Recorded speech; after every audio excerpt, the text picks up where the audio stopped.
What if I told you that one of the most haunting missing persons cases in American history started on a quiet summer morning with a simple missed alarm? This isn't just a story about a disappearance. It's about fear, secrets, and a chilling silence that still echoes through the small town of Mason City, Iowa. Her name was Jodi Huisentruit, a bright, ambitious, and charismatic news anchor with a glowing future ahead of her. She vanished without a trace in June of 1995, and what happened to her remains one of the most disturbing and unresolved mysteries in modern America. Before we dive into the facts and theories, take a moment to subscribe and like this video if you want more true crime stories that go beyond the headlines. And let us know in the comments where you're watching from. Now let's begin. It was the early morning hours of June 27th. Jodi was scheduled to anchor the morning news at KIMT-TV. She lived alone in a small apartment just minutes from the station. Her co-workers began to worry when she missed her call-in around 4 a.m. It wasn't like her. Jodi was known for being punctual, professional, and prepared. A producer at the station called her repeatedly. Finally, Jodi answered the phone, groggy and apologetic. She said she had overslept and would be on her way shortly. But she never arrived. By 7 a.m., her co-workers contacted the police. When officers arrived at her apartment complex, they found something deeply unsettling. Her red Mazda Miata was still in the parking lot. Her personal belongings, including a pair of red heels, a hairdryer, and her earrings, were scattered on the ground. There were drag marks in the gravel near her car. Her key was bent, still in the door.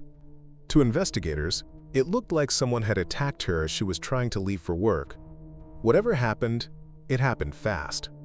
Neighbors reported hearing screams around that time, but no one saw anything clearly. There were no confirmed witnesses, no surveillance cameras, no solid leads. Jodi Huisentruit was simply gone. What made this case even more terrifying was how suddenly it unfolded. One moment, she was asleep. The next, possibly fighting for her life in the dark outside her home. Police began canvassing the area. They interviewed neighbors, friends, co-workers. They searched nearby woods and waterways. Bloodhounds were brought in. Tips poured in from across the country. But nothing led to her. Not a single trace of Jodi was ever found. Over the years, many theories emerged. Some believed she had a stalker. Others pointed to someone she may have dated. A few believed she might have known too much about something darker happening in town. But no arrests were made, no charges filed, and no one ever came forward with concrete evidence. What makes the case of Jodi Huisentruit so compelling is how familiar it all feels. She was one of us, a professional trying to build a career, living in a safe town, surrounded by people who liked her, and then she vanished as if swallowed by the air. For nearly 30 years, her case has haunted the residents of Mason City. Each year on the anniversary of her disappearance, vigils are held. Balloons are released.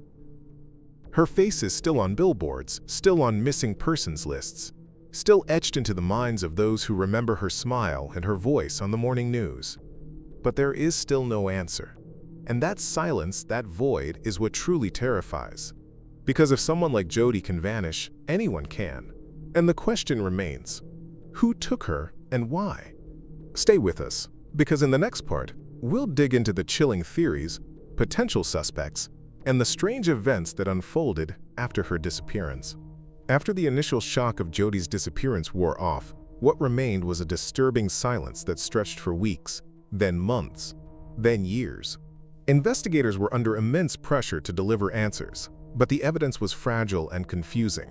The scene at her apartment was both telling and vague. A bent key in the door hinted at a struggle.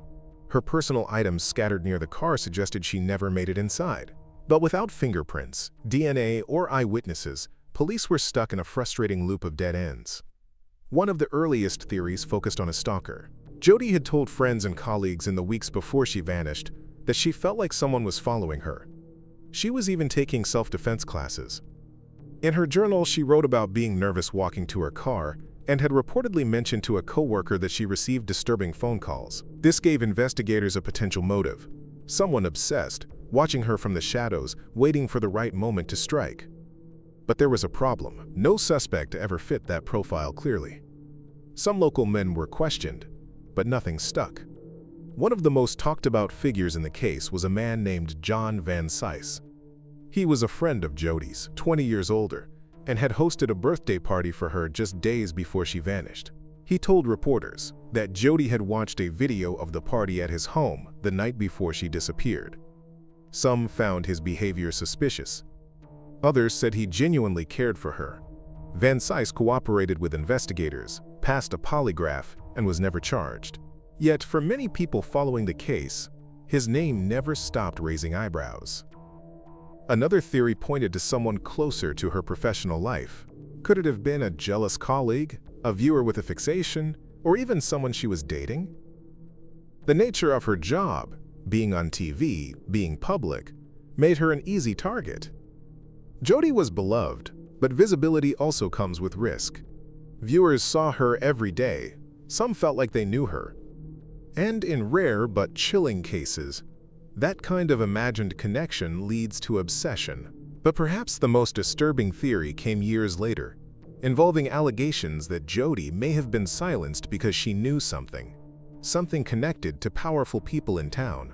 It was whispered that she may have stumbled onto information she wasn't supposed to have, or that someone wanted to ensure she couldn't report on a certain story. This theory has never been confirmed, but in the absence of facts, rumors bloom. In 2015, the case gained new traction. A team of journalists and podcasters began digging deeper into the files, uncovering documents, timelines, and interviews that had gone cold. They created Find Jodi, a site and podcast dedicated to keeping the case in public view. They found inconsistencies, overlooked leads, and clues that raised fresh questions. Why was there no autopsy-ready plan if foul play was suspected from day one? Why did the police not cordon off the entire complex for deeper forensic review? Why was John Van Cise's boat never fully examined, even though some believe Jodi may have been taken by water?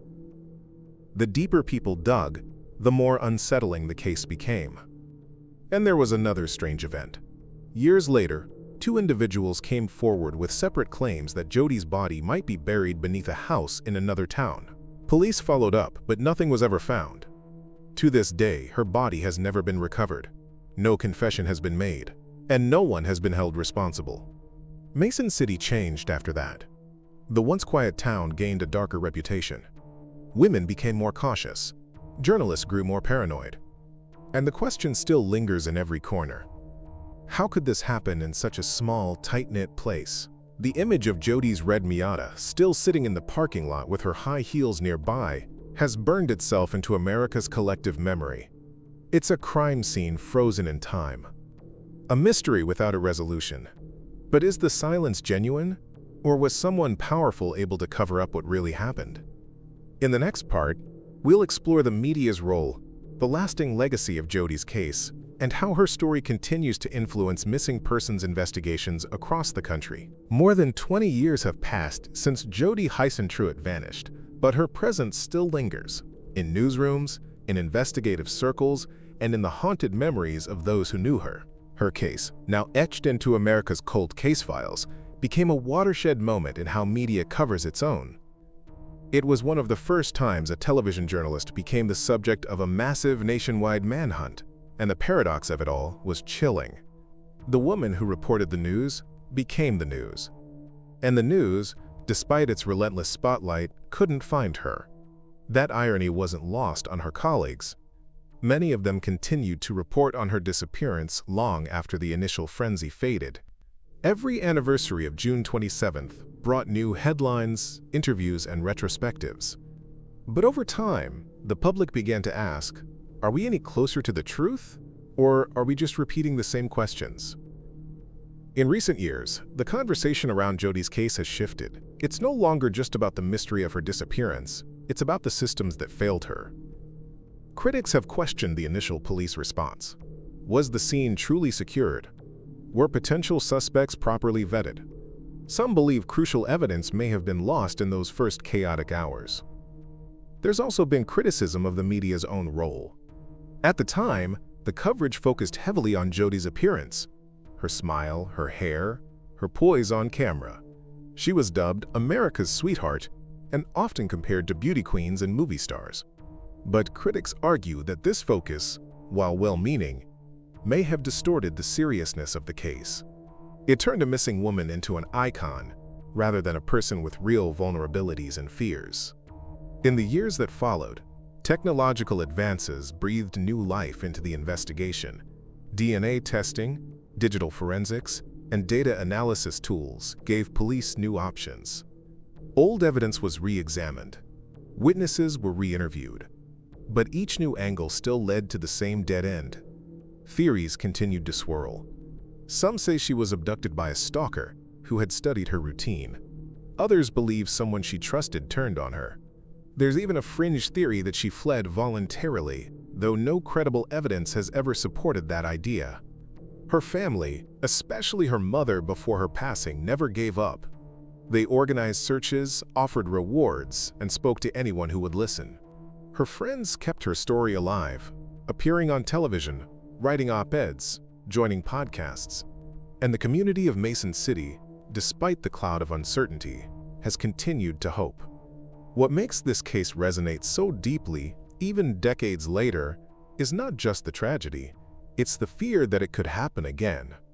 Jodi's disappearance changed the way journalists think about personal safety. It sparked conversations about stalkers, threats, and how exposed public figures really are. In many ways, Jodi became a symbol of vulnerability in the age of visibility. A warning that no one, not even the people delivering the morning news, is immune to danger.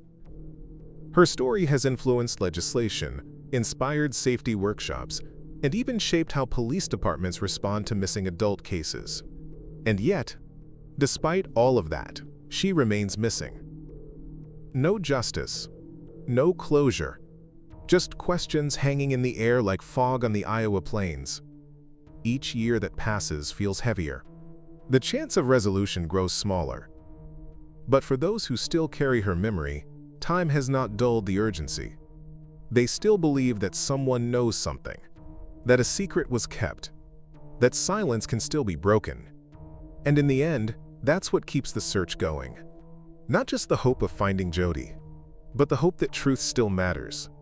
That even after so many years, justice can find its way through the cracks. The final chapter of this story hasn't been written, but it waits, just out of reach, like the morning sun that never rose for Jodi Huisentruit on that fateful June morning. And if there's anything this case teaches us, it's that even the most polished lives can carry shadows. And sometimes, those shadows come without warning. Thank you for following this story. If you believe that truth deserves a voice, consider sharing this video and helping us keep Jodi's name alive.